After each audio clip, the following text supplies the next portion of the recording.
My name is Samuel Hui, and today we'll be going over problem 2 of exam 4. So, if this is the overhead, the problem gives us the overhead view of a particle and a rod on a table. This particle, which I wrote the mass over here, is moving horizontally right at this speed, and at the stationary rod, at a rod which is stationary and has this mass and this length, we're being asked to find the velocity, not only the velocity of the particle relative to the table after the collision, but also its angular velocity relative to the rod's center mass. Assuming this to be a positive direction, we can assume that the law of conservation of linear momentum holds true like any collision problem. This will be the momentum of the particle.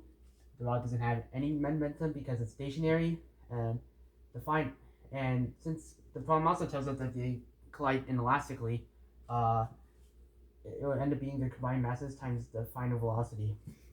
Final velocity ends up being VO over 2, but we are not done yet, because we need to remember that when we talk about conservation of linear momentum, the velocities in the problem represent the velocities of the thing's center of masses. So this would just be so this final velocity is just the velocity of the center mass of the rod particle system. So how do we find the particle? Well, let's find its center mass first. Assuming where the particle hits the rod to be the origin, we can calculate the center mass to be like so. This is the center mass of the rod over total mass, and that's just L, which is right here. So the particle doesn't hit the center mass, which means that when it hits the rod like so, the rod will just end up rotating, but it's also translating from what we found here. So it's rotating and translating. Well, how do we find the speed of the particle then? Well, we can realize that we already found the velocity of the rod relative to the table. And if we want to find velocity of particle relative to the table, we realize that we need to find the velocity of the particle relative to the center mass of the rod particle system, because relative velocity equations apply here. So then what now? Well, we're also looking for the angular velocity of the particle relative to the center mass, so that might help. Yeah, let's just try that out and see how it goes. To find final angular velocity, we can apply conservation of angular momentum. Now, there are two ways to find angular momentum. One way is to multiply mass of a point particle times its velocity, linear velocity, times its distance it is away from its axis of rotation, which is the center mass, times sine of the angle between that velocity and that distance, which, if you notice, that's perpendicular, so it will be 90 degrees or 1. So really, the initial angular momentum of the particle is just its mass times VO, V naught, times distance away from the center mass. Again, no angular momentum for the rod because it's stationary. And what's its final angular momentum? Well, it's just, we know that for rigid object, it's inertia times its angular velocity, and we're looking for the final in this case, so it would be omega f.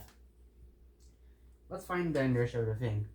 It's a point particle, so its mass times its distance away from the axis of rotation, which is just L squared, and add that to the rod's thing, which is its parallel axis theorem applies here. So 1/12 times its mass times its length squared plus its mass times the distance its center of mass is away from this axis of rotation, which is the center of mass of the system.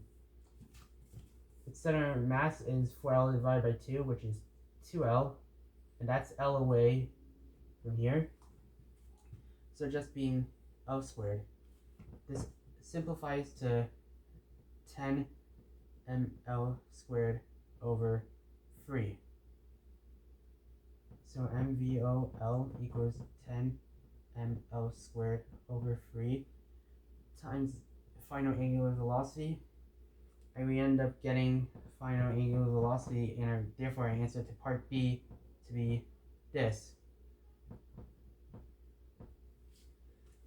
Now we can apply what we know about rotational physics, which is this formula we've been using all year long, to find out, and if our radius is the distance it is when it axis of rotation, which is L, then linear velocity of the particle relative to the center of mass just ends up being 3VO over 10.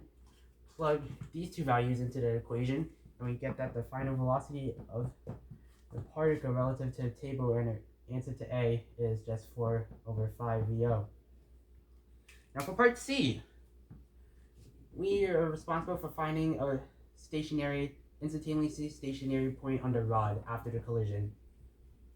Well, we can apply the same relative velocity equation, except instead of the particle, we're looking for this point on the rod. Since we're given this to be VO over 2 and this to be 0 if it's instantaneously stationary, then that leaves us with this velocity being negative VO over 2, and according to our coordinate system, that means that this point is moving horizontally left. This velocity is just angular velocity times its distance it is away from the center of mass. We'll just call that D. Since angular velocity is constant throughout the rod, we can assume that the angular velocity we found last time applies here. And so our final distance is 5 over 3L from the center of mass. The particle is L away from the center of mass, so that means that this point is 1/8 L away from the particle. That's your final answer for C. Thank you for watching.